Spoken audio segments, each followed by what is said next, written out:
What up, Cavs Nation? I'm your host, Ethan Sands, and I'm back with another episode of the Wine and Gold Talk podcast. Joining me today, Chris Fedor. And of course, when you know we have Chris on this podcast, it's a special day when we have another rendition of Hey Chris, where we go into our questions from our subtext subscribers. So we're going to get right into it. The first question, blatantly put from Brandon in Lake Wiley, South Carolina. Do y'all think the Cavs regret not signing Ty Jerome back now with all the injuries? I was always team Sam Merrill, but he did rub me the wrong way when he sat out the elimination game with a neck strain. I'm sorry, but in an elimination game, the injury better say torn or broken next to it, except a bad calf strain. We saw what can happen with that. Sorry for the question/rant. No reason to apologize there, Brandon, but I think this is a good question when it comes to the thought process of the organization, especially now with letting Ty Jerome walk. Chris, what do you think? I don't think they have any regrets, Ethan, because they don't look at it as just Ty Jerome or Sam Merrill.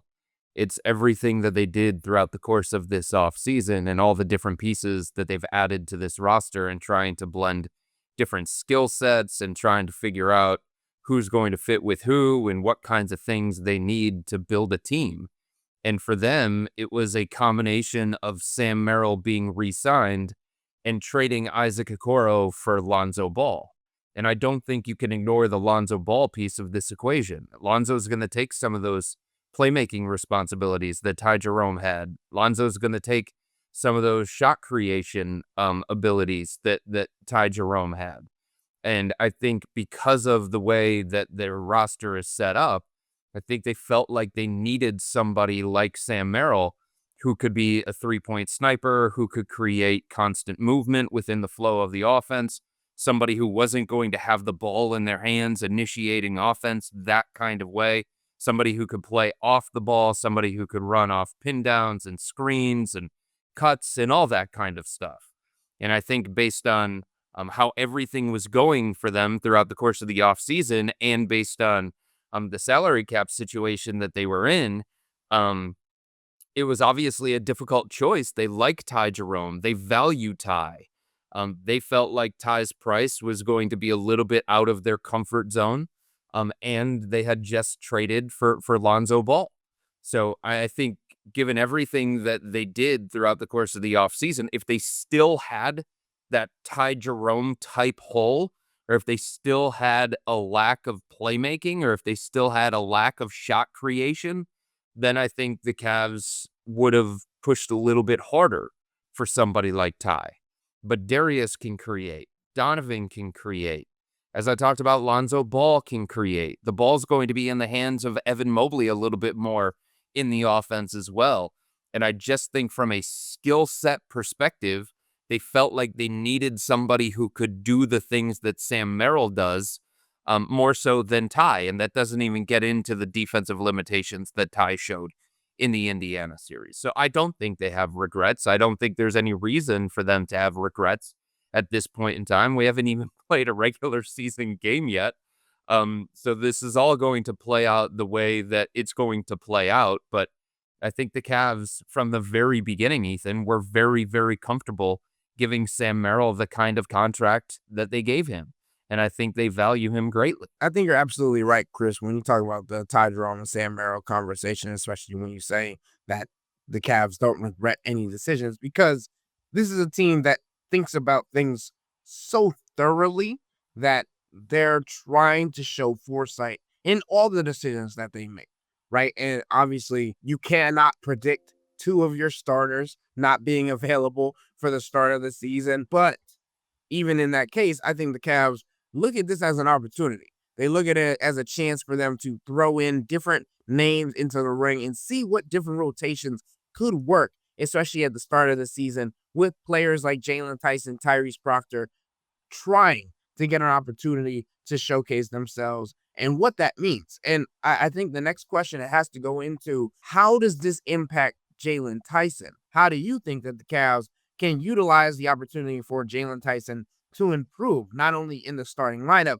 but potentially coming off the bench, and what that role might consist of?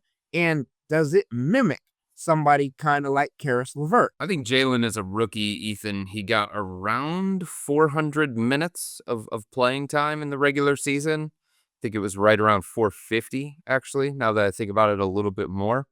Um, Going into year two, I think the Cavs believed that that was going to increase.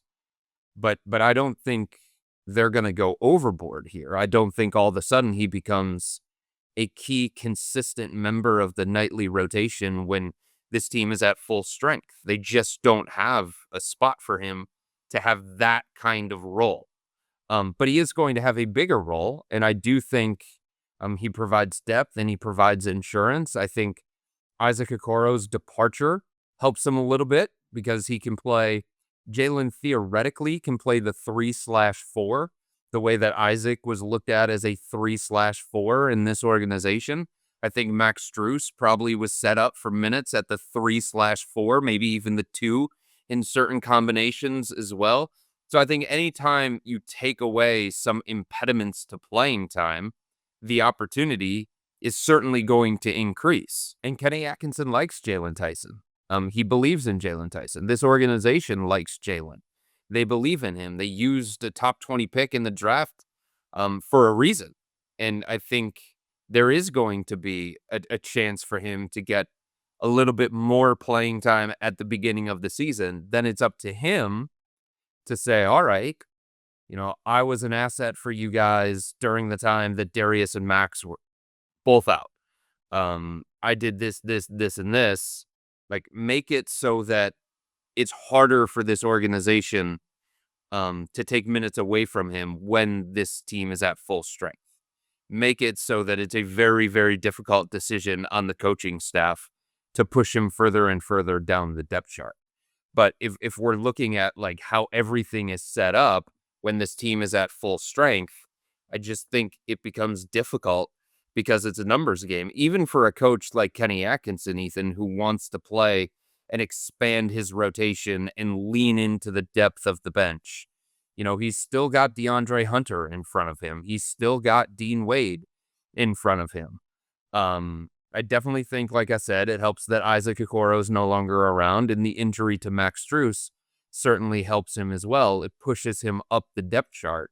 It gives him more of an opportunity, but it's all about what does he do with that opportunity to prove whether or not he's ready for a bigger role than certainly what he had as a rookie, and ready for a more consistent role when this team is at full strength down the second half of the season. But in the first half of the season, when the injuries, when the Cavs are dealing with these injuries and they're problematic for them, yes, I definitely think it increases the chance for Jaylen Tyson to show what he is capable of. And the other thing, Ethan, I know that internally, whenever this happens, whenever Darius Garland recovers from his offseason toe injury, I know that the Cavs want to see what it looks like with Jalen alongside the core four, and just get a feel for that. So I think there are going to be opportunities for Kenny Atkinson to explore that kind of look. Yeah, Chris, and that's something that we heard and saw a little bit of last year with DeMar Carroll as an assistant coach who was no longer here, but vouching for Jaylen Tyson to be put alongside players in the NBA that have not only left their mark, but made a role for themselves, and how that could help him fit and find himself in those different situations. But this next question comes from Dave from South Euclid, and he's asking, alongside Jaylen Tyson, what kind of playing time should we expect from Tyrese Proctor this season? Also, what role do the Cavs see for Naquan Tomlin? Should we expect most of their run to be with the Cleveland Charge this coming season? Well, I think all of these guys, it's on a case-by-case basis, right? You can't just sit there and say, well, Naquan Tomlin's just going to spend all of his time with the Charge. It depends. So if we look at it like this, if Dean Wade is going to be one of the beneficiaries of Max Strus's injury at the beginning of the season, then Naquan Tomlin is also going to be a beneficiary of Dean Wade sliding into the starting lineup, right? Because all of a sudden there's more of an opportunity for him as a backup in that 4/5, whatever that role was that Dean Wade was playing. Like, if the Cavs are going to use Dean as a small forward, then Naquan Tomlin gets more opportunities as a power forward. And I totally understand that the NBA is positionless, but you still have to put together a 5-man grouping. And at some point, Kenny Atkinson and the coaching staff, Ethan, they have to look at it from that perspective as well. So if Dean Wade is going to play a bunch of his minutes at the small forward spot, maybe even a majority of his minutes because he slides into the starting lineup, okay, then that increases an opportunity for Naquan Tomlin to get NBA minutes and not spend the duration of his season with the G League charge. If it's DeAndre Hunter in the starting lineup instead of Dean Wade, then Dean Wade's the backup power forward, and there isn't as much playing time available for somebody like Naquan Tomlin unless Dean is injured, unless Dean is struggling, unless he's not making shots, unless he's passing up shots. So I think a lot of this is an either-or proposition for some of these guys, and it depends on what the rest of the rotation looks like. With Tyrese Proctor, he's got to get bigger and stronger. That's something that, in having a lot of conversations with a lot of different people over the last couple of weeks, they point to, is he ready for the physicality that comes with playing in the NBA? I think the Cavs value Tyrese's potential for playmaking. I think the Cavs value Tyrese's ability to play on and off the ball. I think the Cavs value Tyrese's ability to make shots from the outside and space the floor. I think they value his maturity and readiness from a mental standpoint. But I think it's about the physical with him. And he's got to get bigger and stronger to hold up to what the NBA is going to require of him. And if you're, again, looking at the depth chart, my belief is that the Cavs will give Craig Porter Jr. an opportunity for minutes before they will for Tyrese Proctor. I believe that the Cavs will give minutes for Lonzo as a backup too, Sam Merrill in the starting lineup, maybe even Jaylen Tyson in certain iterations of how the Cavs are constructing this thing. I think Tyrese has a longer climb up the depth chart, especially when Darius Garland returns from his offseason toe surgery. Now, at the beginning of the season, if Craig Porter Jr. is not playing well, if Craig Porter Jr. is not giving the Cavs the kinds of minutes that they need from him, okay, then it's a different kind of conversation. But like I said, for Proctor, I think he has a tougher climb up the depth chart because of the caliber of player that is in front of him and the position that he occupies on this team. Yeah, that makes a lot of sense, especially because you think about the positions that he plays and Darius Garland and Donovan Mitchell occupying those to start. Like, first and foremost, like, you have to go through those two guys to get more minutes. And in a playoff scenario, sorry, Darius and Donovan are going to be playing if they're healthy and capable of doing so. And Lonzo's going to get minutes too. I don't think the Cavs are going to wear down Lonzo at the beginning of the season. And I do think they're going to have conversations about, are we going to allow him to play in back-to-backs and things like that. So it may, again, be a circumstantial thing when it comes to Proctor and his playing time. Maybe he does get an extended opportunity if the Cavs are playing on a back-to-back and they don't want to play Lonzo that night and Darius Garland is still unavailable, along with Max Strus still being unavailable.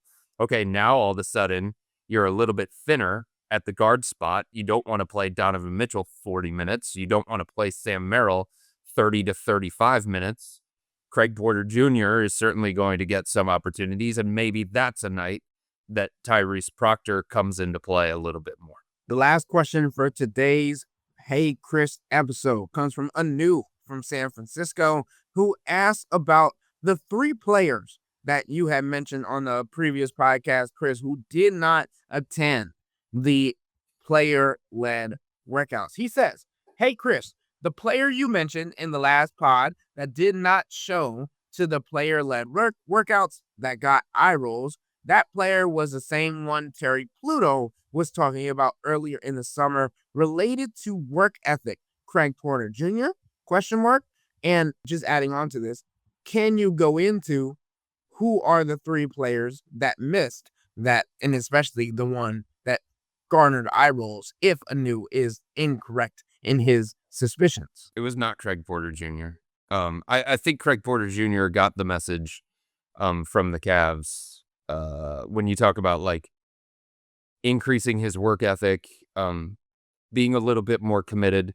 When we talked to Craig, Ethan, leading into Las Vegas Summer League before the Cavs left for Vegas, you just felt like a message that the Cavs delivered to him resonated a little bit more.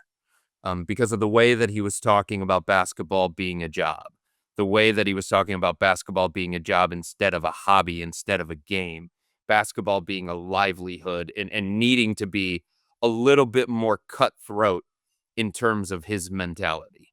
There was a maturity to what Craig Porter Jr. was talking about leading into Summer League.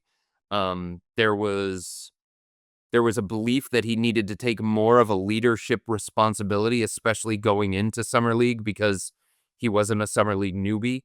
And you felt all of that from Craig. And I do think that it was something that the Cavs obviously discussed with Craig and wanted to get him to understand to a deeper level. And I do think that they did. And it'll be very, very interesting to see the version of Craig Porter Jr. It's unfortunate for him that, he got injured in the first half of their first Summer League game because he was supposed to be one of the leaders of that team. He was supposed to be the primary ball handler for the team. It was supposed to be an opportunity for him to show his commitment and show his on-court growth as well.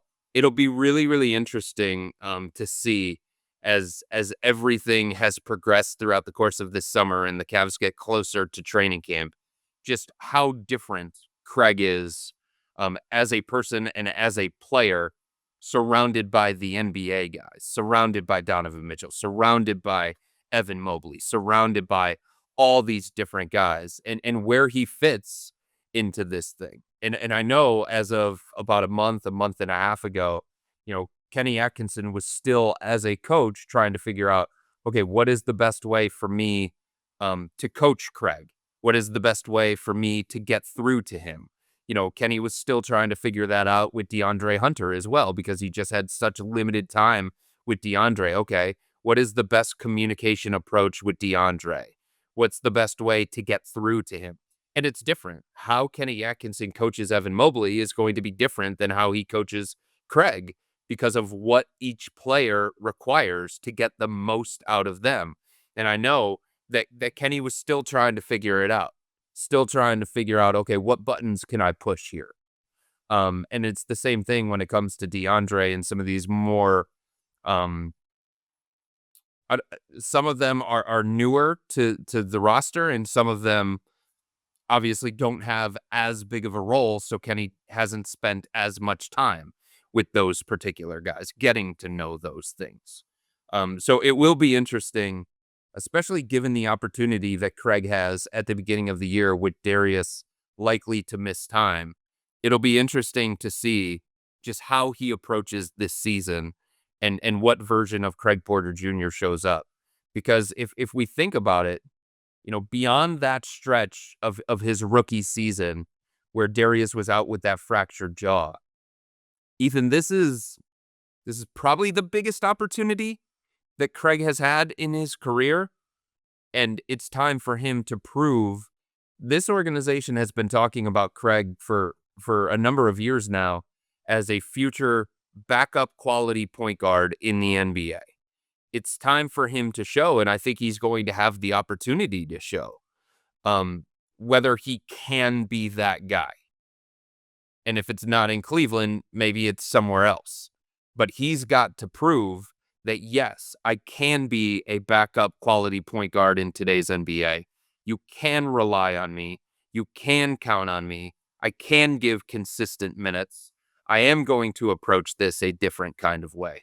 It's a big start to the season for Craig. Yeah, and I think it's a little bit bigger than just his role, right, for Craig. It's more so you have accomplished the goal of getting to the NBA, and then you have the opportunity, you have the perspective of you can either lay down and let let your contract come to an end that you worked so hard to get, Yep. or you can fight for it and showcase the abilities that got you thus far and say, I'm here to stay, or I deserve the opportunity to be a backup point guard, especially in a case where if the Cavs do not win the Eastern Conference this year, that changes are coming, and that could be a even bigger opportunity for Craig Porter Jr. when it comes to next season. But you have to get past the club option first to be able to even have those conversations. But yeah, Chris, I think it is important to reiterate something that we've talked about on this podcast at length this summer. There are multiple players around the Cleveland Cavaliers that have had their eyes set on this season for what it means for them this year, obviously, but also what it means for them in the future. 7 players is what we came up with who need to showcase what they are capable of, need to perform, or have someone looking at them to ensure that they are capable of what they are predicted to do, or if they're not, which is That's the thing, Ethan, right? I think when you talk about injuries, injuries are unfortunate, and everybody inside this organization is feeling for Max right now. They know how hard he worked this offseason.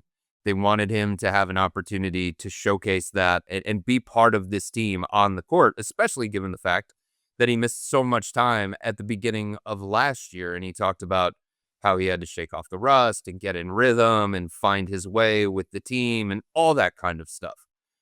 So you never want to downplay that. You feel for Max, the person, and everybody inside this organization does. But the truth is, in today's NBA, sometimes some of these guys that are on the outside of the rotation, they need something like this to create an opportunity for them. And injuries often create that opportunity. They create the opportunity for playing time for some of these guys, and they create a unique opportunity for Kenny Atkinson to tinker with things and experiment with things and maybe use some lineups that he otherwise wouldn't be able to get to, or he wouldn't get to just organically. You know what I mean? He may stumble on something. You never know what could happen. So I think that's how all of these players are looking at this. As unfortunate as it is for Max, as unfortunate as it is for Darius that he's still recovering from off-season toe surgery, this is an opportunity. This is my opportunity. Jaylen Tyson talked to me at Summer League in Vegas, and he was talking about how starved he was for regular rotation minutes in the NBA, given the way that everything played out for him as a rookie. Well, here's a potential opportunity. Here's a potential pathway to increase playing time. Somebody like Naquan Tomlin. Well, here's an opportunity. Here's a pathway to potential playing time. Luke Travers. Here's an opportunity, a potential for playing time. Dean Wade. A bigger role. A bigger role is awaiting, potentially. Do these guys capitalize on it? And I think it's going to be fascinating to see. And the other thing is, from the Cavs' perspective, if they get quality, consistent minutes from Craig Porter Jr. at the beginning of the year, Jalen at the beginning of the year, maybe even Naquan Tomlin, well, guess what that does?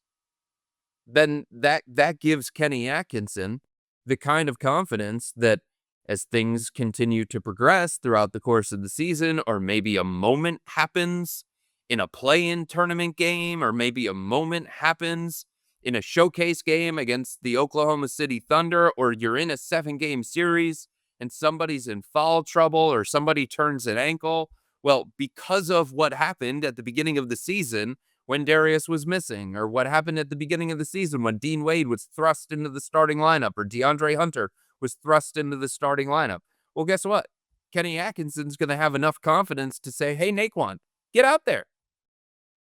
Rick Carlisle, if you think about what he did throughout the course of that playoff series against the Cavs, he kind of mixed and matched, but he went deeper into his bench to guy number 12 or 13. He said, hey, Tony Bradley, we used you a couple of different times in certain situations throughout the course of the regular season, and you came through. So I know it wasn't our plan to use you in the every night rotation coming into the series against the Cavs, but guess what? We need you. We need you because the other guy's not giving us what we need from him, or because a certain lineup calls for that. So if you instill that confidence based on the way that you play when you get that opportunity, then a coach is going to be more likely and more willing to call your number in a situation that maybe doesn't seem as realistic or as possible as it once did. Because we just don't know what's going to happen over the course of an 82-game season, and we don't know what's going to happen in each playoff series that the Cavs are going to be in. And that's what these guys have to look at this as that kind of opportunity. And even if it doesn't carry over throughout the duration, like if Jaylen Tyson gets an opportunity at the beginning of the season when Darius is still recovering and Max Strus isn't available, and then when they get full strength, if that means he's bumped down and out of the rotation, well, he still has to say to himself, just in case my opportunity comes again, how can I be a professional? How can I stay ready so I don't have to get ready? And it's the same thing with Craig, and it's the same thing with Naquan Tomlin, and it's the same thing with Luke Travers.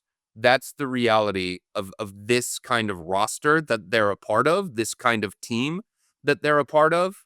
And that's how they have to approach these kinds of situations. Yeah, Chris, and I got to talk to Tyrese Proctor at his first community event earlier this week in Avon, and he kind of talked about it. It was actually the same day about Max Strus's injury report, and we asked him about what does that mean for him in the experience wise, and as someone who was clearly very well media trained and had been prepped on this discussion. Tyrese kind of went into the fact that he was going to check in on Max. He was going to be there for Max. And the other portion of it was, I can learn from Max more now because he'll be behind the scenes, because he'll be talking to me. Because as we know, Max has an itch to pick with being on the floor, on the court, at any capacity, even when injured. Coach Max, exactly.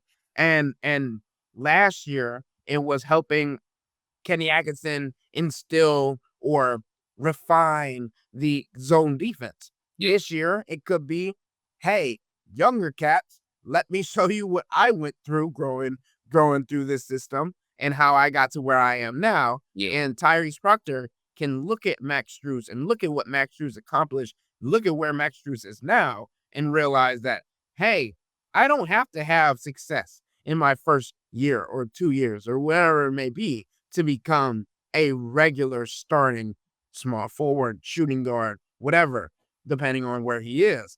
But the understanding for Tyrese is this is a guy who has climbed through the ladder, the NBA ladder, and gained respect based on work ethic, based on his accomplishments, based on what he's been able to bring to the court each and every day. And he's going to be annoyed, bored, bothered on the side of the court at practice and needs some kind of outlet. Maybe I can utilize that to my advantage, not trying to say that he was going to take advantage of Max Strus being out, but he was going to take advantage of Max Strus having more time for him during the beginning of the season. And that's the thing. Like, Max has been around a long time, and he's been in a lot of different situations. And I think Max recognizes, even if he's not on the floor, the kind of value that he can bring to this organization still while recovering from this injury. And when he's cleared to travel, he's going to want to be there. He's going to want to be a part of this team. And I think the Cavs are going to want Max to be a part of this team too, and use his voice and be an extension of the coaching staff and find all these different ways that he can still be an asset to this team's pursuit of a championship, even though he can't be an on-court contributor. And with all that being said, that'll wrap up today's episode of the Wine and Gold Talk podcast. But remember to become a Cavs insider and interact with Chris, me, and Jimmy by subscribing to Subtext. Want to get a shout out on the podcast yourself? Want to send in your questions for us to answer? This is the place to do it. So sign up for a 14-day free trial or visit cleveland.com/Cavs and click on the blue bar at the top of the page. If you don't like it, that's fine. All you have to do is text the word STOP. It's easy, but we can tell you that the people who sign up stick around, because this is the best way to get insider coverage on the Cavs from me, Chris, and Jimmy. This isn't just our podcast, it's your podcast. And the only way to have your voice heard is through Subtext. Y'all be safe. We out.